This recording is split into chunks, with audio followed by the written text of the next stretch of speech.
Like, comment, share, and subscribe. Pause the video right now to check out my social media, my radio show, and thatdrummerguy.com. And most of all, enjoy the following presentation.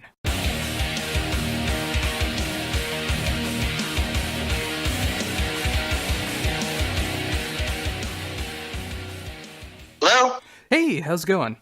Good, yourself? I'm doing great. Thank you for taking the time to do this interview. Oh, thank you for having me. Oh, not a problem. Well, I have your girlfriend to thank for showing off the Arson Choir to me. Got to check them out roughly about a month ago and got to check out the new EP, Trophy Nation. I'm really digging what I'm hearing from it. I really like what you guys are doing. Thank you, buddy. I appreciate that. Oh, not a problem. So, just to start things off here, how did this whole band come to be? Actually, so the main three guys, we've actually been playing music together for about going on 10 years now. So we just decided it was time to do something where the best answer I can give you is to kind of not pay attention to the norm, not pay attention to what was popular. It was time to just kind of play what we wanted to play. We had spent the last 8 years, working hard and trying to get signed and trying to get the whole label thing going. And we had, our experience with that. And we kind of got chewed up and spit out by the industry. So we felt like it was time to do something that made us happy. And mostly that's what it was. We wanted to put the record out that we wanted to hear. We wanted to make the music that wasn't being played, essentially.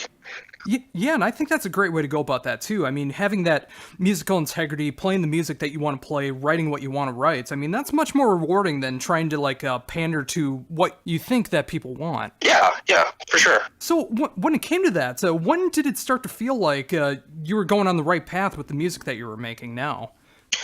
What was weird is the right path has still, it's one of those things where we haven't pleased anybody except ourselves, and I feel like that's always the right path. We always felt like, let's just put something out that we love playing, and hopefully people will like it.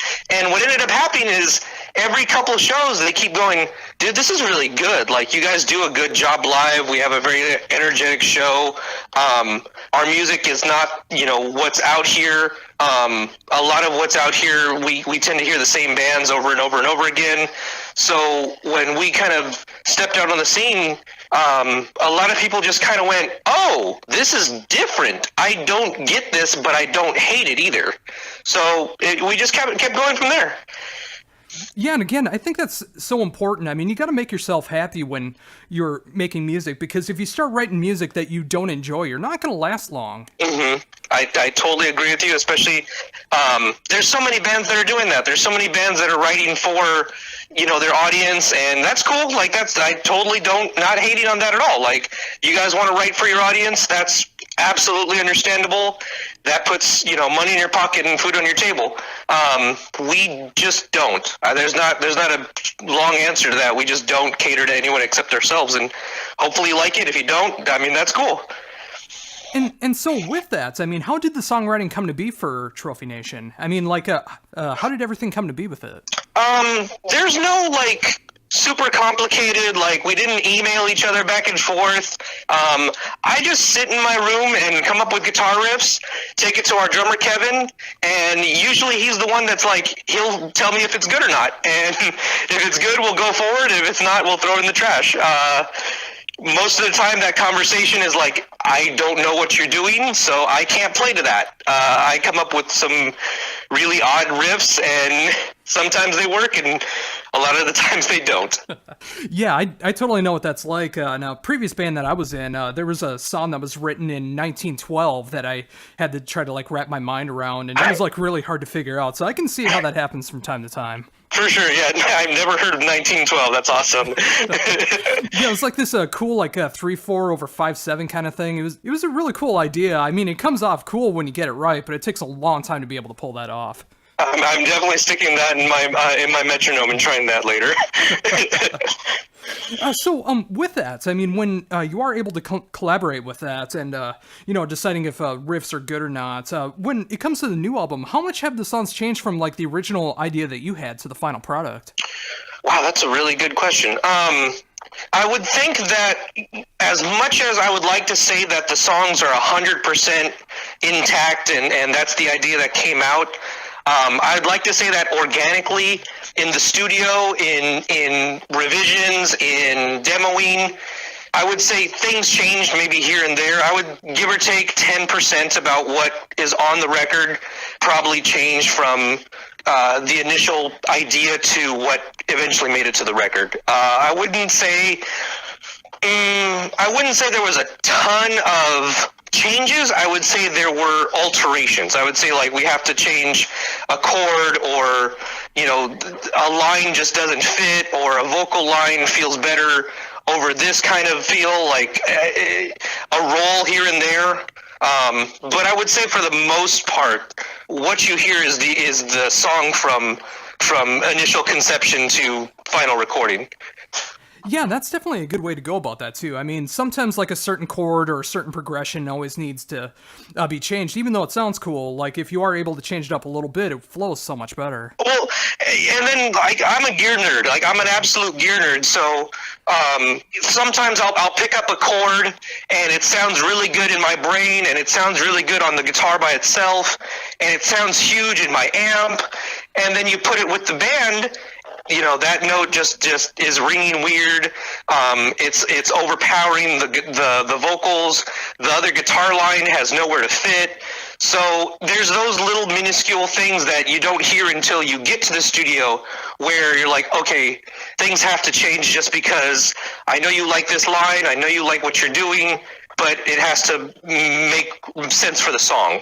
Yeah, and that totally makes sense, too. I mean, a lot of musicians and non-musicians don't really realize that once you get into the studio, a lot of things can change like that. Oh, yeah. And for us, it's always been the help of, I wouldn't say another person, but the producer can definitely have an input and definitely be that another set of ears.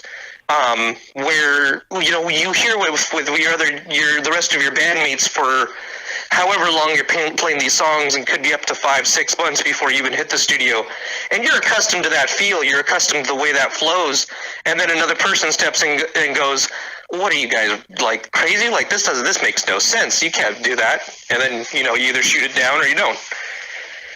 Yeah, and again, it's just like so many things can change like that. I mean, it can be anything from like the guitar tone to like the tempo map or whatever the case is. I mean, there's so many things that could change in the studio, but I really love what you guys came out with this release. I mean, it just really feels organic with what you guys are doing, and I really appreciate that.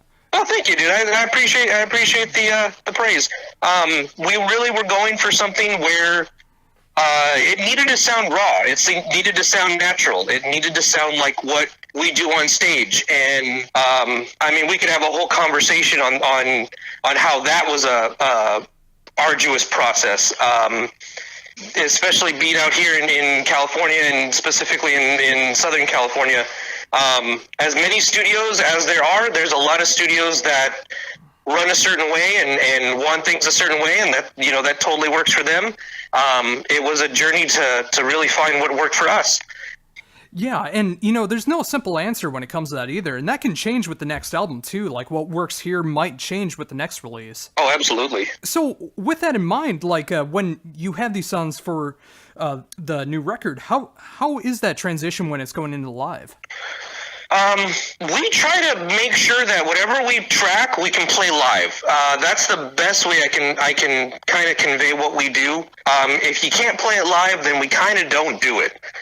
We've tried that in previous projects, and with backtracking and so many things going on right now, you're kind of losing the feel in a way of a live band. Like we've been privileged to play with a lot of bands. I've been privileged to be able to see a lot of amazing bands, like top tier bands. But with that being said, there's so much digital, and there's so much backtracking, and there's so many other things that are all factors to make a band sound good. And when one of those things don't work, the entire band sounds bad now.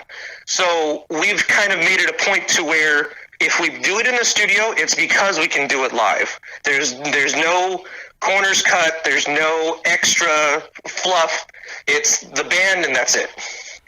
Yeah, and I totally appreciate that, and I think that is such a great way to go about it, and I'm always all for that. I remember back about 7, 8 years ago in one of my previous bands, we were playing a show, and another band from what we're going to be playing on that show had to cancel because their iPod died on the way there, and they weren't able to have the backing tracks to it, so they had to like just cancel the show rather than play it. So, it's like I've always, ever since then, I've always been a fan of like, if you can play it on your instrument on record, you should be able to replicate that live. That's insane that their whole show got canceled because of a little device like an iPod. Like I can't even fathom that I don't know the words, but to have to make that call to a promoter or a booking agent and be like, hey, we can't play, iPod's dead.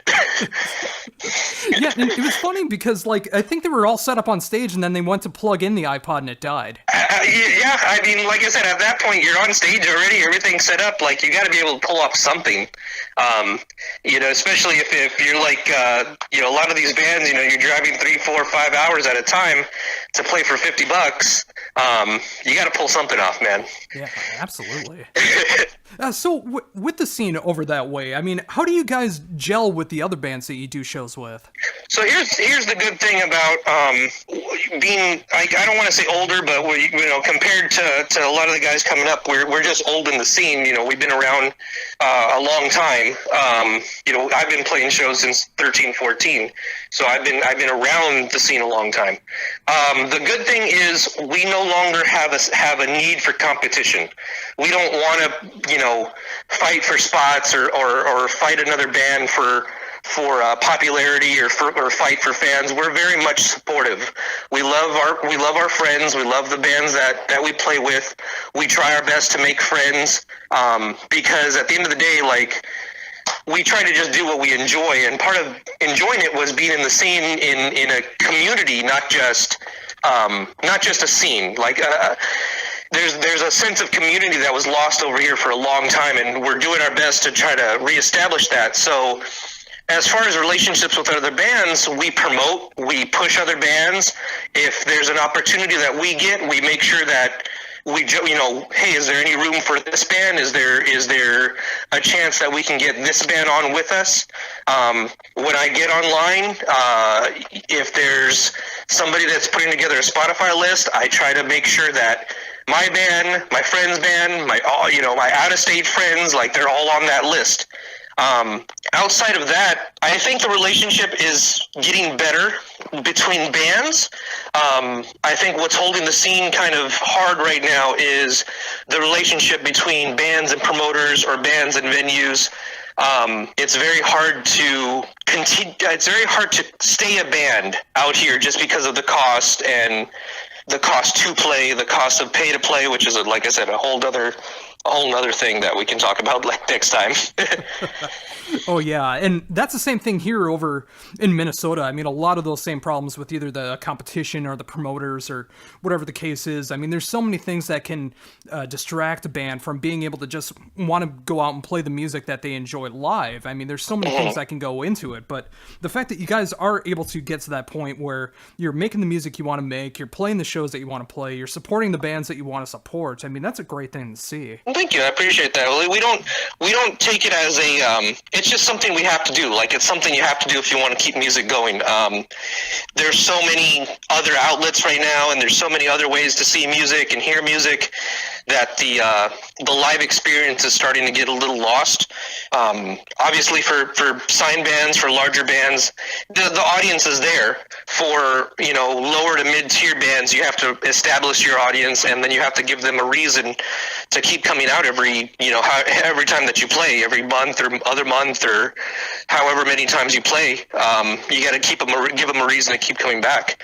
Yeah, and that's so true. I mean, it's like the live show. I mean, you want to hear more than just the music being played live. I mean, sometimes it takes theatrics, sometimes it takes something like Dillinger Escape Plan where you jump off of scaffoldings or, just like making that really fun live experience. And you want to be able to go back and enjoy that band every time. Exactly. You don't want to leave a show going, I went to a show, I spent my $10 and I watched 5 guys stand there. And like, you can write the best guitar solos or shred all day, and that's cool. But can you write me a song? Can you keep me entertained? Whatever that takes. You got to be able to try it. You got to be able to do it, because you can be writing, the absolute best material you can think of. Like, you can write the next Periphery record, but Periphery already did that record. And what are you bringing to the table that they're not? Yeah, and that's what I really appreciate about you guys too. I mean, obviously I can hear some influences in the band, but it's original and innovative music that you guys are doing, rather than trying to sound like anyone else. Thank you, dude. I like that somebody's enjoying it. We work hard and we do what we do, but it helps to hear that people actually enjoy it. So thank you. I appreciate that. Oh, not a problem. So what's next for the band? Well, we're actually going to take the next couple months off to write the next record. We just released Trophy Nation in May, so it's time to kind of scale back a little bit and get back in the studio, get the next songs together, get the next press releases together, hopefully the next music videos, and then I don't know. We're really trying to hit more nationally this year. Arizona, Northern California, Seattle, Washington. If we can make it over to Texas, like, that'd be great. After that, just start seeing who bites. We're really looking to see. Maybe somebody will be interested. Maybe they won't. Go from there. This has been very organic for us, and it's the first time where we really feel like it's been able to be organic. We've really been part of the machine before, and part of the there's no other way to put it, but the pitch machine. Like, you go in somewhere, you pitch your product, hopefully you like me, and we'll move on from there. And we've not done that. We've really not been part of that, and it actually has seemed to be working better. We've seemed to be happier with it. We've seemed to be happier with the product, with the band, and not being in that grind of taking meetings and being shot down every other week has been really healthy. Yeah, and again, just like going back to the beginning of this, it's important to stay true to yourself too, and the fact that you guys are still doing that as well. I mean, when it comes to the next album, I mean, the fact that you guys are going to continue to write the music that you want to write, and just throw it out there to see who enjoys it, whether a bigger label or a bigger band that wants to take you out for support or whatever the case is. I mean, just staying true to yourself like that is just so important. For sure. There's nothing there. Right now there's nothing that's more beneficial for us than to be able to say, we did this. We are proud of this. We put out the record that we wanted to put out, and I don't see a whole ton of bands that can say that right now. So with that said, I mean, with just hearing Trophy Nation, I mean, with the songwriting for the next album, what should I expect for the next album, or is that too early to say? Oh no, we've been writing since Trophy Nation was out, and I think we've already scrapped about at least 6 or 7 songs already that we've just thrown in the trash. So I would definitely say look for something that's going to be just as aggressive, but maybe might have a little bit more melody finally. Maybe might actually have some actual songwriting. Maybe might have some actual structure. Maybe not. To be honest, I may be completely wrong. It really depends on what's influencing me for the day. Like, I can see a movie, and that'll influence me to write something. Or I'll be watching a TV show, or I'll be reading a book, and that'll influence me to pick up the guitar. Playing guitar right now has kind of become like breathing. You just have to do it. If I take a break from it, it's like not breathing. It doesn't feel right. Well, it's great to see that inspiration that is rolling like that, and you never know where those influences are going to come from. Just like you said, like different media outlets that you can check out for enjoyment might inspire you on guitar, or you just might come up with a riff at random, or whatever the case is. It's just like, it's great that you're in a position to be able to have a guitar at hand and be able to write those ideas out, and maybe something will come from it. Mm-hmm. Absolutely. Well, awesome. Well, again, thank you very much for taking the time to talk to me about everything going on with the band right now. Being able to check out Trophy Nation, I really enjoy what I'm hearing from that, and it makes me excited to see where you guys are going to be going on in the future. It was great to be able to talk about knowing that you guys are having your integrity, writing the music that you want to write. I mean, I always want to support those bands more than anything because that's so near and dear to me, to making sure that you write the music that you want to write, and if there's a fan base there, great. If not, you're staying happy, and that's what's important. Well, thank you, Josh. Thank you for the opportunity for being able to do this, and I really do appreciate you doing this show. I've listened to it as much as I can. I checked out all this stuff with Bobby Blitz and the dude from Comeback Kid, and I love the stuff, man. Keep it going, please. Oh, wow. Thank you. That's great. That always makes me feel better when I interview someone and they're actually familiar with me. So thank you for that. No, of course, man. I love the work. I love the interviews. I love the questions. And like I said, I appreciate the platform. There's not a lot of guys giving opportunities to bands like us, and we got to keep it going. So I do appreciate what you do.